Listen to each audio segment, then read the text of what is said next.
오늘 경건의 시간은 열왕기하 10장부터 12장까지의 말씀입니다. 우리는 계속해서 열왕기의 말씀을 살펴보고 있습니다. 이전에 읽은 열왕기 상을 비롯해서 현재 우리가 읽고 있는 열왕기 하의 말씀은 열왕기라는 이름에서 알 수 있듯이 역대 왕들의 행적을 기록한 책이라는 뜻을 갖고 있습니다. 그래서 오늘 우리가 읽은 10장부터 12장에서도 여러 왕들이 등장하면서 또 그 왕들이 어떠한 모습을 보였는지 우리에게 말해주고 있습니다. 그렇다면 하나님께서는 왜 우리에게 열왕기의 말씀을 주셨을까요? 그것은 바로 왕들의 모습을 통해서 우리 삶 가운데 어떠한 모습으로 또한 어떠한 믿음을 가지면서 살아가는 모습이 하나님께서 우리에게 원하시는 모습인지 깨닫게 하기 위함입니다. 따라서 우리는 열왕기의 말씀을 읽을 때 단순히 어떠한 왕이 업적이 어떠했구나 라고 하면서 지나가는 것이 아니라 그들의 삶 속에서 하나님께서 보시기에 좋았던 것 혹은 나빴던 그 모습을 보면서 우리의 삶에 대입할 수 있어야 합니다.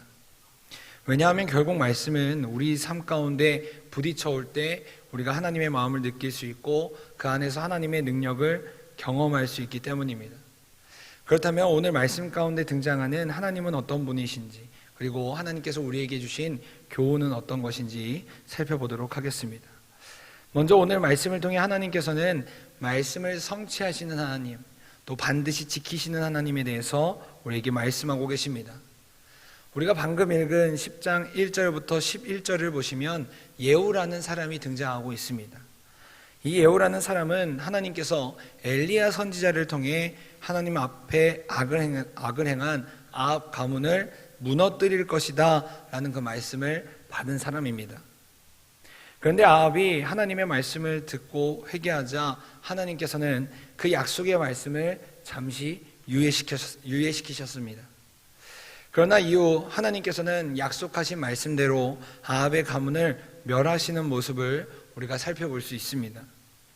오늘 우리가 읽진 않았지만 앞장인 9장을 보시면 하나님께서는 예후를 통해서 당시 북이스라엘의 왕이자 아합의 아들이었던 요람 왕과 남유다의 왕이자 아합의 사위였던 아하시야 왕 그리고 아합의 아내인 이세벨이 죽임을 당하는 장면을 우리에게 보여주십니다.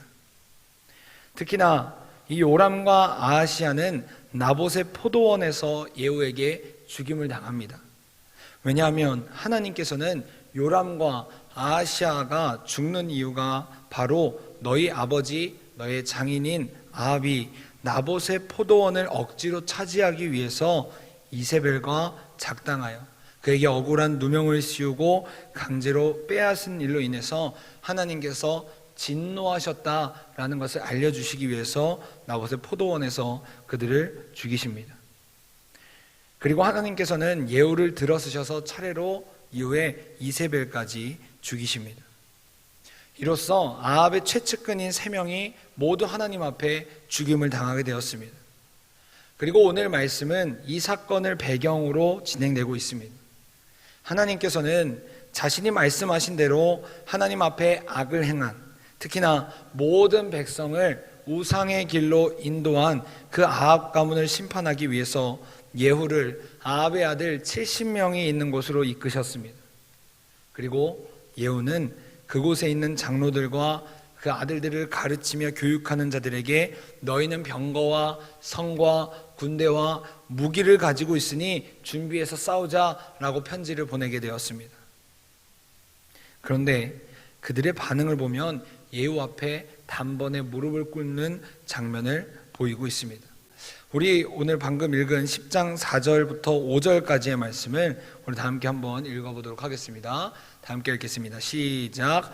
그들이 심히 두려워하여 이르되 두 왕이 그를 당하지 못하였거든 우리가 어찌 당하리요 하고 그 왕궁을 책임지는 자와 그 성읍을 책임지는 자와 장로들과 왕자를 교육하는 자들이 예후에게 말을 전하여 이르되 우리는 당신의 종이라 당신이 말하는 모든 것을 우리가 행하고 어떤 사람이든지 왕으로 세우지 아니하리니 당신이 보기에 좋은 대로 행하라 한지라.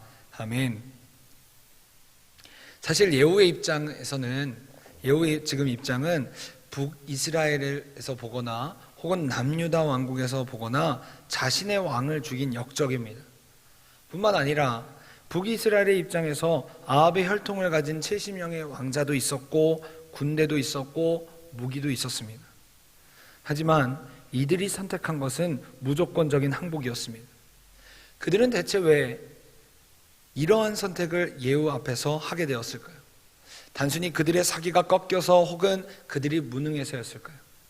그것도 아니면 혹은 예후가 너무 강해 보여서였을까요? 그런데 아무리 약해도 그렇지 예후라는 사람 한 사람을 두고 이 사람들이 단번에 싸우는 것이 불가능했을까요? 전혀 그렇지 않습니다. 이들이 이러한 선택을 할 수밖에 없었던 이유는 바로 이 모든 일이 하나님께서 하셨기 때문입니다. 예후가 한 명의 장군에 불과했지만 하나님께서는 그를 사용하셔서 마치 불가능해 보이는 일을 가능하게 만드셨고 그를 말씀대로 이끄시면서 하나님께서는 이 모든 일을 성취하셨다는 것입니다. 마치 다윗을 하나님께서 들어 사용하셔서 불가능해 보였던 골리앗을 단번에 쓰러뜨리셨던 것처럼 하나님께서는 예후라는 이름을 통해서 예후라는 인물을 통해서 살아계신 하나님이 증거되고 약속하신 말씀이 성취되는 것을 반드시 이루신다는 것을 모든 사람들 가운데 보여주셨다는 것입니다. 그렇게 사랑하는 여러분, 하나님의 말씀에는 능력이 있는 줄 믿습니다. 수천 년 전부터 기록된 말씀을 우리가 오늘날도 읽고 하나님의 능력을 경험할 수 있는 이유는 바로 살아계신 하나님께서 여전히 그 말씀 가운데 그 말씀을 통해 일하시고 성취하시기 때문입니다. 따라서 우리는 오늘 하나님의 말씀을 붙잡아야만 합니다. 하나님의 말씀에 사로잡혀 있을 때 우리는 하나님의 말씀을 우리 삶 가운데 경험할 수 있고 그 속에서 이루시고 성취하시는 하나님의 역사에 동참할 수 있다는 것입니다. 그러므로 우리는 모든 순간 하나님 말씀 앞에 서 있어야 합니다.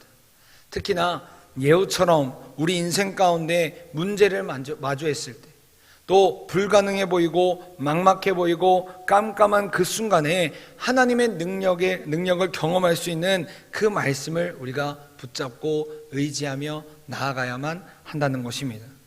바라기는 우리 모두가 우리 삶의 이정표가 되시고 하나님의 능력을 경험할 수 있는 그 하나님의 말씀에 사로잡힐 수 있길 간절히 소망합니다. 그리하여서 우리의 모든 문제 가운데 하나님의 말씀으로 말미암아 세상에서 승리를 선포하는 삶이 될 수 있길 간절히 원합니다. 그래서 우리 모두가 그 말씀으로 하나님께서 일하실 때 우리 입술과 우리 모든 것으로 하나님께 감사와 찬양의 고백이 넘칠 수 있길 간절히 바랍니다. 다음으로 오늘 말씀을 통해 하나님께서 우리에게 주시는 교훈을 살펴보시면 11장의 말씀을 통해서 우리에게 따라야 할 본보기를 알려주고 계십니다. 우리 열왕기하 11장 17절부터 21절까지의 말씀 우리 다 함께 한 목소리를 읽도록 하겠습니다. 시작. 여호야다가 왕과 백성에게 여호와와 언약을 맺어 여호와의 백성이 되게 하고 왕과 백성 사이에도 언약을 세우게 하며 온 백성이 바알의 신당으로 가서 그 신당을 허물고 그 제단들과 우상들을 철저히 깨뜨리고 그 제단 앞에서 바알의 제사장 맏단을 죽이니라. 제사장이 관리들을 세워 여호와의 성전을 수직하게 하고 또 백부장들과 가릿사람과 호위병과 온 백성을 거느리고 왕을 인도하여 여호와의 성전에서 내려와 호위병의 문길을 통하여 왕궁을 이르매 그가 왕의 왕자에 앉으니 온 백성이 즐거워하고 온 성이 평온하더라. 아달랴를 무리가 왕궁에서 칼로 죽였더라. 요아스가 왕이 될 때에 나이가 7세였더라. 아멘.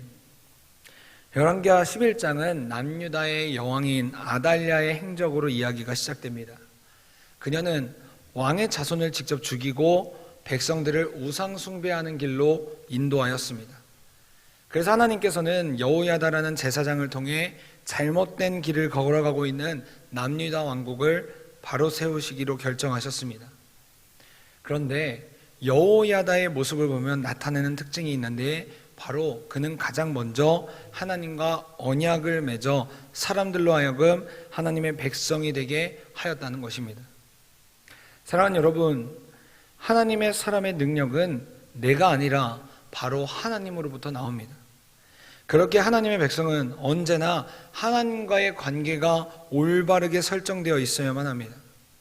이에 따라 여호야다는 자신을 포함해 하나님의 길에서 벗어난 백성들을 다시금 하나님과의 올바른 관계 안에서 하나님의 은혜를 경험할 수 있도록 인도하는 모습을 보입니다. 다음으로 여호야다는 백성들과 함께 그동안 죄의 원흉으로 작용했던 바알의 신당과 우상들을 철저하게 부숩니다. 뿐만 아니라 여호와의 성전을 짓는 모습도 보입니다. 이처럼 하나님의 사람은 모두가 아니라고 반대한다고 해도 하나님께서 원하시는 길이라면 나아가는 모습을 보일 수 있어야만 합니다. 왜냐하면 우리의 기준과 가치관은 세상의 기준이나 사람들의 시선과 이야기가 아니라 오직 하나님이 우리의 기준이기 때문입니다. 그렇게 여호야다는 하나님이 보시기에 옳지 못하는 것들을 제거함으로써 자신과 백성들의 삶 가운데 우선순위를 다시금 세워가는 모습을 보이게 됩니다. 그리고 이것이 바로 진정한 하나님의 사람의 힘이며 우리가 나아갈 방향성으로 하나님께서 우리에게 알려주신다는 것입니다. 그리고 성경은 여호야다의 모습을 보면서 11장 20절에서 온 백성이 즐거워하고 평온하였다라고 말하고 있습니다. 따라서 우리는 하나님의 사람으로서 여호야다의 모습을 본받아야만 합니다. 여호야다가 살았던 시대는 하나님의 사람으로서 살아가기에 굉장히 위태로웠던 세상입니다. 이와 마찬가지로 우리가 살아가는 세상 역시 하나님의 사람으로서 우리가 믿음을 지키면서 살기 어려운 시대입니다. 그럼에도 불구하고 우리는 하나님께서 이 땅을 살아가는 우리에게 원하시는 삶이 무엇인지, 또 우리가 어떤 것에 집중하면서 살기를 원하시는지 깨달아야 합니다. 그러므로 바라기는 우리 모두가 세상을 살아갈 때 어떠한 환경과 또 어떤 유혹과 타협 가운데 이리저리 살아가는 것이 아니라 오직 우리의 삶의 주인이 되시고 중심이 되시는 하나님만을 붙잡으며 살아갈 수 있길 간절히 소망합니다. 그리하여 여호야다처럼 날마다 하나님과의 관계를 우리가 점검하고 또 그로 말미암아 세상을 살아갈 때 하나님께서 주시는 절대적인 평안과 또 하나님께서 주시는 그 은혜와 기쁨을 바탕으로 세상 사람들과 우리의 다름을 보여주고 또 세상 사람들 안에서 우리가 주님께서 승리하셨음을 선포하며 살아갈 수 있길 간절히 소망합니다. 오늘 하루 우리 주님께서 우리를 이와 같이 각자의 자리로 보내실 때 우리에게 이와 같은 믿음이 또 우리에게 이와 같은 하나님의 능력이 나타날 수 있길 간절히 소망합니다. 다 함께 기도하겠습니다.